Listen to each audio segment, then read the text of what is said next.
Halo, assalamualaikum semuanya. Hari ini saya akan melanjutkan pembahasan selanjutnya untuk WTK.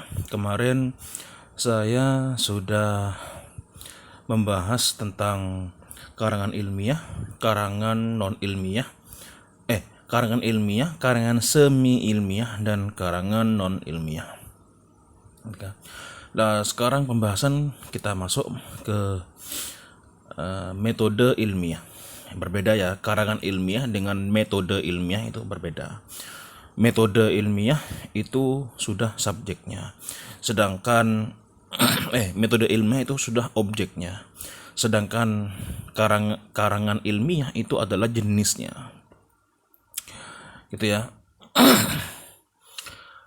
Untuk karangan ilmiah ya, untuk metode ilmiah ya, metode ilmiah itu adalah langkah-langkah sistematis yang dilakukan peneliti dalam melakukan penyelidikan untuk mengetahui apa yang ingin diketahui.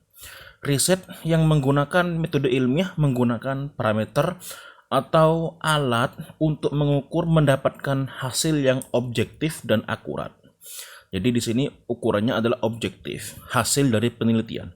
Meskipun hasil penelitian yang didapatkannya itu berlawanan dengan asumsi yang ada di benak kita, maka kita harus menerima apa adanya, gitu ya. Seperti halnya pertandingan sepak bola. Tim A bagus, penuh bintang, ya skillnya hebat-hebat. Tim B, tim ecek-ecek, ya skillnya di bawah tim A. Setelah bertanding, tim B beruntung dapat penalti 3 kali sehingga menang 3-0, anggaplah begitu. Maka mau tidak mau yang harus menjadi pemenang adalah tim B. Yang harus menjadi pecundang adalah tim A, gitu. Meskipun secara skill itu adalah menang tim A, ball possessionnya menang tim A, tapi kita harus mengakui kehebatan tim B, mau tidak mau, meskipun secara teknis tidak hebat. Begitulah untuk metode ilmiah ya. Meskipun asumsi kita berkata A, setelah hasil penelitian itu sudah mengatakan B, maka kita harus ikut B. Karena ukurannya untuk metode ilmiah adalah objektif. Ya, adalah objektif, bukan subjektif. Ya, saya ulang ya, adalah objektif, bukan subjektif. Hasil yang objektif dan akurat tersebutlah yang disebut pengetahuan ilmiah. Oke, sekarang saya akan masuk ke yang A ya. Latar belakang metode ilmiah ya. Yang pertama, ini ada berapa ini? Ada 8 ya. Yang pertama itu adalah munculnya rasa penasaran ya. Langkah awal ini tidak hanya dilakukan oleh peneliti yang ingin memperoleh pengetahuan. Orang awam atau siapapun memiliki rasa penasaran terhadap sesuatu yang ingin diketahuinya, sehingga muncul keinginan untuk mengetahui sesuatu itu.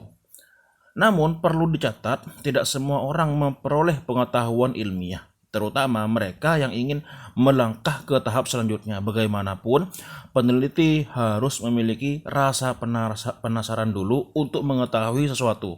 Setelah itu, peneliti melakukan tahap selanjutnya. Seperti halnya kalian melakukan penelitian, saya yakin setiap di antara kalian yang mendengarkan rekam layar ini pasti dulunya pernah melakukan suatu penelitian. Entah itu kalian melakukan penelitian apa itu namanya pribadi ya, melakukan penelitian ya apa itu namanya ya uji coba ya, trying and error dan sebagainya. Contohnya ya, dulu kalian melakukan penelitian bermain PS1 ya, bermain PS1. Mungkin ada di antara kalian yang pernah bermain PS1 gitu ya, main Harvest Moon. Lalu kalian mungkin iseng-iseng ingin melakukan penelitian. Bagaimana jika seumpama saat ada badai sapinya ada di luar ya.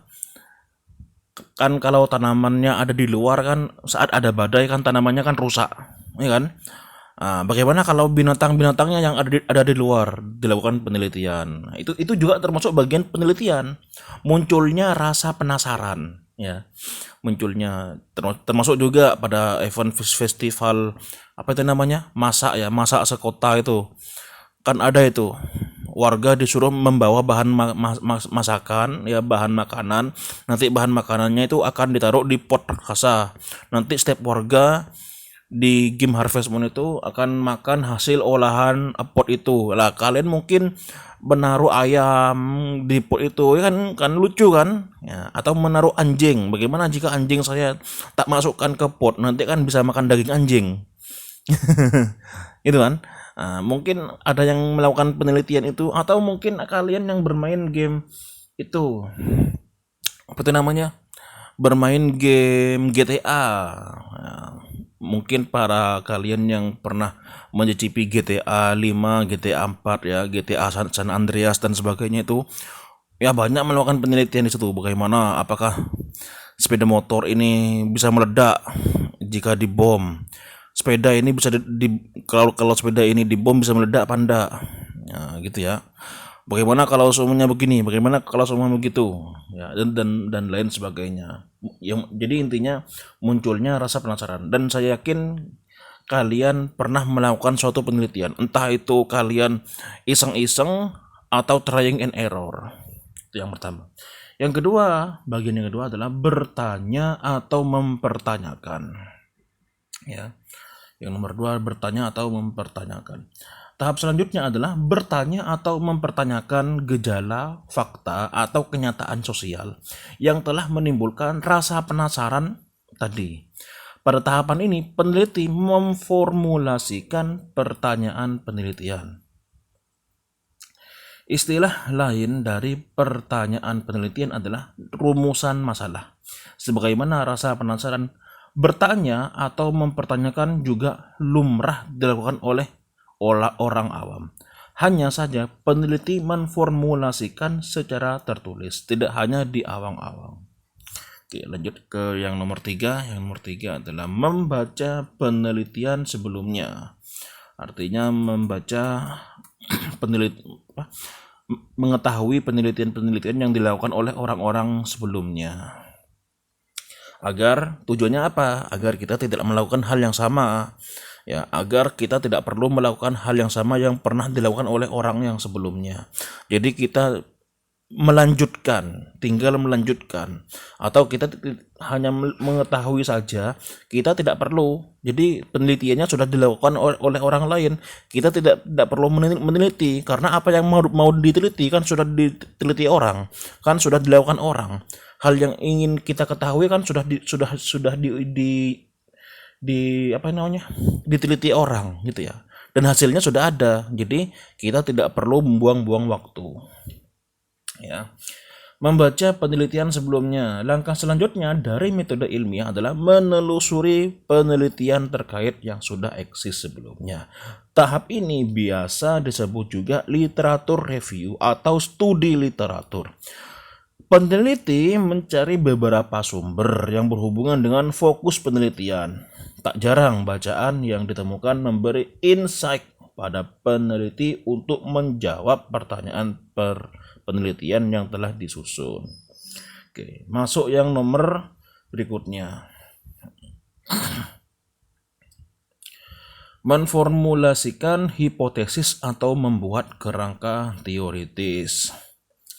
Tahap selanjutnya, setelah kita sudah mengetahui dan membaca penelitian sebelumnya, kita anggaplah setelah melihat penelitian sebelumnya, ternyata tidak ada yang meneliti apa yang ingin kita ketahui gitu ya, ternyata masih belum ada, maka kita ambil itu gitu ya, langsung masuk ke bagian memformulasikan hipotesis atau membuat kerangka teoritis gitu ya. Tahapan ini adalah berasumsi atau membuat kesimpulan sementara gitu ya, asumsi ya, kesimpulan sementara yang diyakini oleh peneliti sebelum turun ke lapangan, mengumpulkan data dan melakukan analisis. Hipotesis umumnya diperlukan pada peneliti kuantitatif, Riset kuantitatif tak membutuhkan hipotesis. Biasanya yang dibutuhkan adalah kerangka teoritis yang insight-nya diperoleh dari tahap sebelumnya, yaitu membaca hasil penelitian sebelumnya. Perlu dicatat, tidak semua riset kualitatif memerlukan kerangka teoritis. Jadi, peneliti turun ke lapangan dengan meninggalkan semua koper yang berisi teori untuk diisi nanti ketika menemukan kenyataan di lapangan. Jadi, hal barunya itu dicatat, gitu ya. Masuk ke bagian berikutnya. Ya, yang berikutnya adalah membuat desain penelitian. Ya. Desain penelitian yang dilakukan lebih pada pendekatan yang digunakan. Apakah penelitian ini didesain menjadi penelitian yang kuantitatif atau kualitatif? Atau penelitian yang menerapkan mixed method, yaitu gabungan keduanya. Desain juga biasanya ditulis dalam bentuk proposal untuk diuji terlebih dahulu. Apabila lolos, peneliti bisa mulai mencari data yang dibutuhkan. Ya, desain. Ya. Nah, setelah membuat desain penelitian, tahap berikutnya adalah melakukan penelitian. Ya, kita langsung meneliti. Ya, meneliti menurut apa? Menurut tahapan yang sebelumnya ini. Ya, desain penelitian. Ya. Desain penelitiannya apa aja. Jadi kita sudah tahu apa yang akan kita lakukan, apa yang akan kita kerjakan. Ya, hal apa saja yang diperlukan, hal apa saja yang diteliti, batasan-batasannya termasuk ya, batasan penelitian. Jadi batasan-batasan yang akan kita teliti itu tidak ngawur tidak kemana-mana, hanya terbatas saja gitu ya. Jadi tidak akan memakan waktu yang banyak. Ya. Setelah desain melakukan penelitian, tahap ini adalah tahap eksekusi dari proposal yang sudah diajukan. Ya, peneliti ya mulai melakukan pengumpulan data dengan metode yang relevan. Setelah data terkumpul, analisis data dilakukan secara manual ataupun dengan bantuan komputer. Analisis data kualitatif ya tentunya berbeda dengan kuantitatif ya. Tahap ini berakhir dengan temuan penelitian yang merupakan hasil analisis data. Kualitatif itu adalah penelitian yang berkualitas. Apa artinya? Nilai penelitiannya itu memiliki nilai gitu ya. Artinya memiliki gimana ya ngomongnya, ya masuk ke to the point lah, lebih akurat ya, lebih akurat dengan yang diteliti, berbeda dengan penelitian kuantitatif. Kalau kuantitatif itu banyakkan data ya, banyakan data. Jadi semakin banyak data yang akan diteliti maka semakin bagus. Itu adalah kuantitatif. Ya, kalau kualitatif itu adalah penelitian yang berdasarkan kualitas peneliti. Nah, setelah melakukan penelitian ya, dan didapatkan hasil, maka langkah berikutnya adalah membuat kesimpulan. Ya, temuan penelitian yang telah diungkapkan pada tahapan sebelumnya dibuatlah kesimpulannya. Peneliti juga menuliskan kesimpulan umum dari riset yang telah dilakukan. Tahapan membuat kesimpulan ini biasanya juga meliputi saran dan atau rekomendasi kebijakan.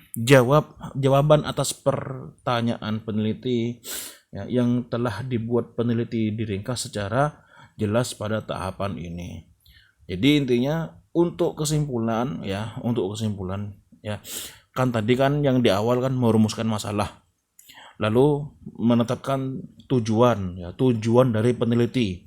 Setelah melakukan tujuan peneliti, melakukan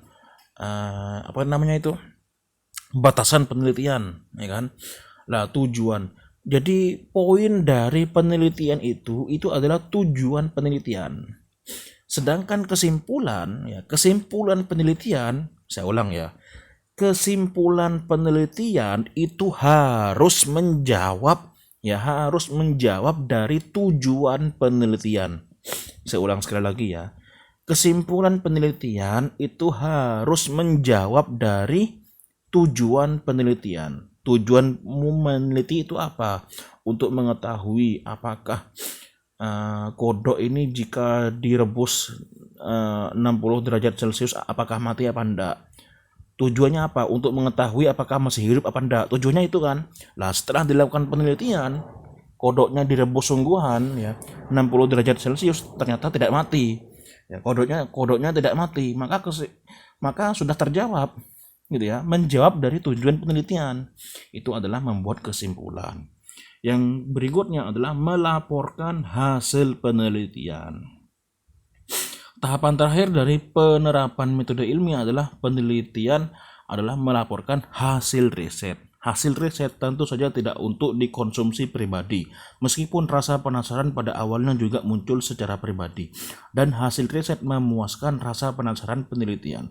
Melaporkan hasil penelitian merupakan salah satu bentuk tanggung jawab peneliti kepada halayak dengan melaporkan peneliti menerima kritik dan masukan. Kritik adalah elemen penting dalam dunia ilmu pengetahuan, sebab tak ada hasil penelitian yang benar-benar absolut apabila tidak pernah diuji dan mendapatkan kritik.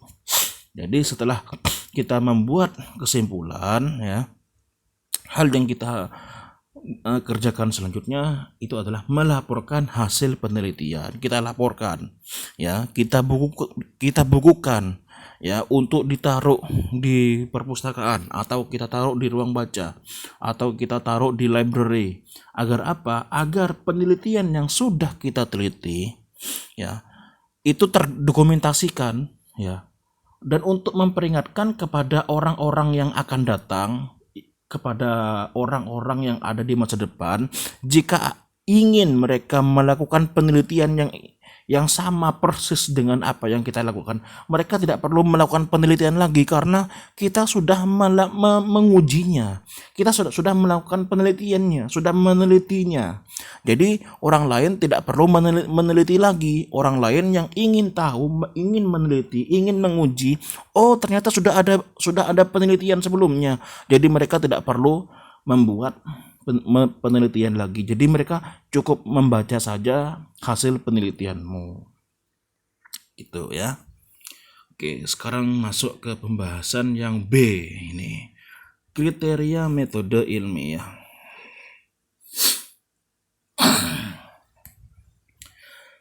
Di sini kriteria metode ilmiah ini ada 6 ya, kriteria, ada 6 kriteria. Yang pertama itu adalah berdasarkan fakta. Analisis dan pengambilan kesimpulan yang dilakukan harus didasari pada fakta-fakta nyata terjadi, bukan dari opini-opini peneliti saja. Poin nomor 2, baik saya lanjut saja ya, biar tidak panjang lebar ya. Bebas dari prasangka ya. Saat melakukan eksperimen, peneliti tidak boleh memiliki prasangka. Peneliti boleh memiliki hipotesis. Namun eksperimen harus dijalankan secara objektif meskipun diperkirakan hasil tidak sesuai hipotesis. Yang nomor berikutnya adalah menggunakan prinsip-prinsip analisis. Perilaku kesimpulan berdasarkan metode ilmiah harus menggunakan prinsip-prinsip analisis.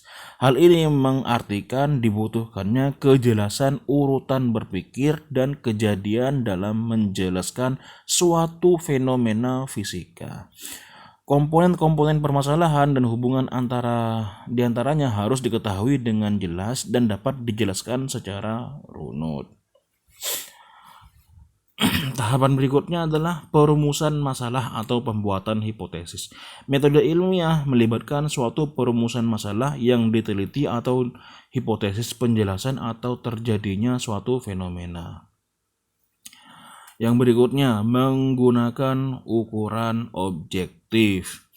Hasil eksperimen harus diukur dengan suatu ukuran yang objektif, bukan subjektif. Hal ini ditunjukkan agar hasil dari eksperimen yang dipahami dengan mudah oleh setiap orang dan seminimal mungkin dipengaruhi oleh subjektivitas peneliti. Ya. Contoh ukuran objektif adalah satuan-satuan internasional seperti meter untuk mengukur panjang dan kilogram untuk mengukur berat ya massa. Contoh ukuran subjektif adalah ukuran yang relatif terhadap benda yang tidak pasti ukurannya seperti sejengkal, semata kaki, dan lain-lain. Lalu yang berikutnya adalah menggunakan teknik kuantitatif atau ditambahkan kualitatif. Kuantitas itu adalah kuantitatif. Kuantitas itu lebih banyak-banyakan data. Kalau kualitatif itu adalah kualitas, gitu ya. Kualitas ya bagaimana kualitas? Kualitasnya bagus, gitu ya. Ada kualitasnya tidak bagus. Oke, teknik kuantitatif ya. Teknik kuantitatif dengan ukuran yang objektif akan memberikan hasil yang dapat dimengerti secara universal dan minim subjektivitas peneliti. Namun dapat juga digunakan teknik kualitatif apabila hasil yang didapatkan sulit dideskripsikan dengan suatu ketentuan kuantitatif. Contohnya adalah pertumbuhan tanaman dinyatakan secara kuantitatif ya. Misalnya tumbuh 10 cm dalam 5 hari. Dan perkembangannya dinyatakan secara kualitatif, misalkan tumbuh bunga dalam 5 hari. Oke, sekarang masuk ke pembahasan berikutnya, yaitu adalah karakteristik metode ilmiah ya. Nah, karakteristik metode ilmiah ya, di sini ada 5 ya. Baik, tanpa panjang lebar saya langsung masuk saja ke pembahasannya. Yang pertama, karakteristik metode ilmiah bersifat kritis dan analis ya. Bersifat kritis dan analitis. Nah, maaf, bukan analitis ya. Artinya metode ilmiah ya berarti peneliti dengan rinci melakukan observasi dan eksperimen untuk mendapatkan hasil yang relevan dan akurat. Yang berikutnya, bersifat logis ya. Metode ilmiah berarti langkah-langkah yang dilakukan peneliti dapat dijelaskan dengan logis, bukan berdasarkan firasat atau hal yang ingin tidak dapat dijelaskan dengan logika. Harus bersifat logis. Ya, kalau tidak logis itu bukan penelitian ilmiah. Contohnya, kalau tidak logis ya, orang kalau nonton anime ya, biasanya di anime itu kan ada itu orang pakai sihir lalu muncul bisa summon naga ya kan, bisa mengeluarkan jurus, bisa mengeluarkan jurus api. Nah, itu jangan dimasukkan ya, jangan dimasukkan ke dalam penelitian ilmiah gitu ya. Berbeda dengan orang yang ahli supranatural, itu ilmiah ya. Orang ahli supranatural itu seperti dukun, nangkap setan ya, apa itu namanya, berinteraksi dengan makhluk halus lah, itu ilmiah ya, karena ada bidangnya itu ya, bidang intelektual, bidang bagian itu apa namanya, perhantuan gitu. Gitu ya, itu logis ya. Kalau yang nggak logis, summon api, summon naga gitu ya, bisa mengeluarkan gomu-gomu apalagi itu bisa mengeluarkan rasengan apa, nggak jelas itu fiktif ya. Ini di sini harus bersifat logis ya. Lalu berikutnya adalah harus bersifat objektif. Hasil-hasil yang didapatkan harus merupakan hasil yang objektif. Artinya hasil itu tidak eksklusif, hanya bisa dilakukan oleh peneliti dan bukan merupakan hasil rekayasa.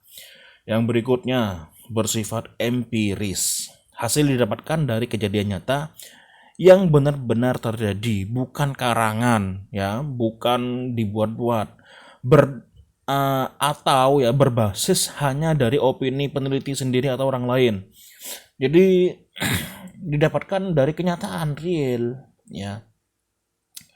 Contoh ya, kenapa kok bisa hujan ikan? Pernah itu ada di daerah itu hujan ikan jatuh dari langit gitu. Lah, kok bisa? Nah, bagian apa itu namanya? bagian geografi itu ya, meneliti kejadiannya kok bisa terjadi. Ada apa namanya itu, ada kejadian alam apa ini kok bisa dilogis-logiskan gitu ya. Itu pernah kalau hujan ikan. Tapi kalau semuanya hujan meteor ya, seperti di film-film itu ya, seperti Armageddon apa itu, seperti 2012 ya, hujan apa, kiamat 2012. Kok kiamat tahun 2012 ya, sekarang tahun 2020 ya, itu lalu air lautnya pasang gitu kan ya, sampai menutupi patung Liberty. Itu fiktif ya, film-film fiktif. Oke, bersifat empiris sudah ya. Yang berikutnya adalah bersifat konseptual. Yang dimaksud dengan bersifat konseptual itu adalah berfokus pada hal-hal yang berkaitan dengan konsep-konsep suatu fenomena. Penelitian bukan terbatas hanya pada fakta-fakta yang dapat dirasakan atau dilihat secara nyata, tetapi juga penjelasan konsep bagaimana fakta-fakta tersebut terjadi dan kaitan diantaranya. Oke, berikutnya masuk ke langkah-langkah metode ilmiah. Langkah-langkah metode ilmiah yang pertama, observasi awal. Ya. Observasi awal ini ada 6 ya. Peneliti mengamati keadaan awal dari objek peneliti, diobservasi keadaannya, kondisinya, hal apa yang ada, data-datanya. Ya. Pada kegiatan ini dilakukan karakterisasi objek dan analisis terhadap sifat-sifatnya. Setelah yang pertama langsung masuk ke tahapan yang kedua, yaitu adalah identifikasi masalah. Kita mencari masalah, identifikasi, catat masalah-masalah yang ingin diketahui itu apa aja. Ya, masalah-masalah yang timbul, masalah-masalah yang timbul itu apa saja, gitu ya. Menemukan permasalahan yang ingin diangkat dalam penelitian, harus cari masalah dulu, gitu ya. Kalau nggak ada masalah, nggak seru, ya. Di film-film, di sinetron-sinetron, ya, di anime-anime itu kalau nggak ada masalah nggak seru. One Piece contohnya ya, One Piece. Serial anime One Piece gak ada masalah, nggak seru. Harus ada masalah, harus ada kambing hitam, gitu ya. Harus ada penjahat lah gitu. Dalam cerita Naruto, cerita Naruto dan Boruto, harus ada masalah, ya. Begitu Naruto selesai, dilanjutkan dengan Boruto. Kalau ceritanya nggak ada masalah, maka nggak bagus. Harus ada masalah, ya.